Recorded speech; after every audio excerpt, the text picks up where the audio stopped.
La prison est née relativement récemment, il y a un peu plus de 2 siècles, et reposait sur le problème de surveiller les prisonniers pour les punir, c'est-à-dire remplacer le châtiment public exemplaire où on torturait quelqu'un publiquement, on faisait durer son agonie, par l'enfermement dans une cellule qui était censée être un nouveau type de punition, une punition réformatrice.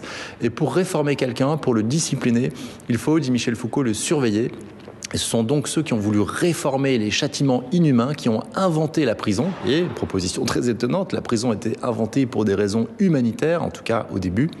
Et il s'agit donc de surveiller un prisonnier sans être vu de lui.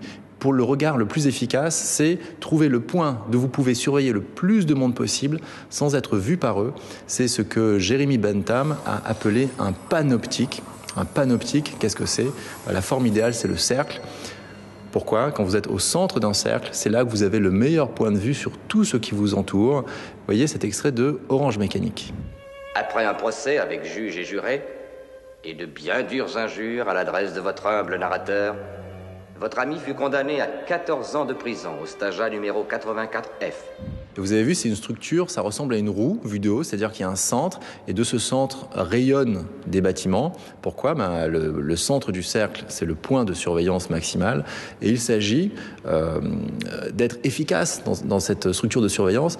Et Michel Foucault dit qu'il est encore plus efficace que le cercle, c'est la pyramide, la structure pyramidale, celle où chaque surveillant est lui-même surveillé par un surveillant qui est lui-même surveillé, et ainsi de suite jusqu'au sommet de la pyramide où il est le surveillant général.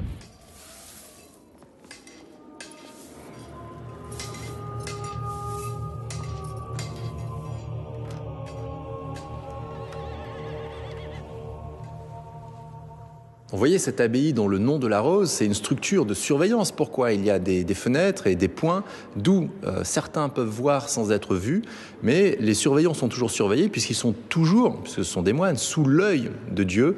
Et même un moine enfermé dans sa cellule, dans le silence et la solitude, sera sous la surveillance de lui-même et à l'intérieur de lui-même sous la surveillance de l'œil imaginaire de Dieu.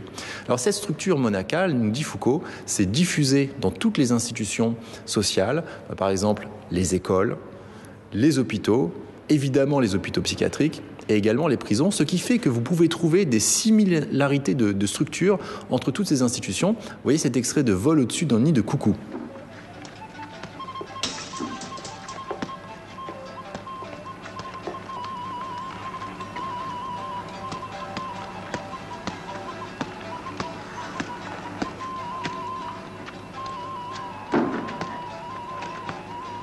Donc l'architecture, la structure de nos rues, de nos villes, de nos bâtiments, de nos appartements, peut-être de nos maisons aussi, est de nos jours déterminée par l'invention de cet appareil de surveillance qu'est la caméra, ce qui fait que ce panoptique dont parlait Foucault n'est plus un cercle avec un centre ou une pyramide, mais ressemble davantage à quelque chose qui n'a plus ni centre ni périphérie.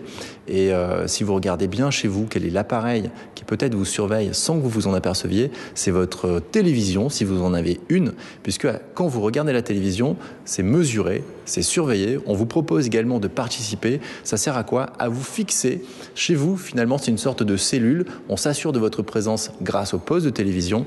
Et par conséquent, la prochaine fois que vous regardez la télévision, puisque la visibilité est un piège aussi bien pour celui qui est vu que pour celui qui regarde, vous pourrez vous demander si ce n'est pas plutôt la télévision qui vous regarde.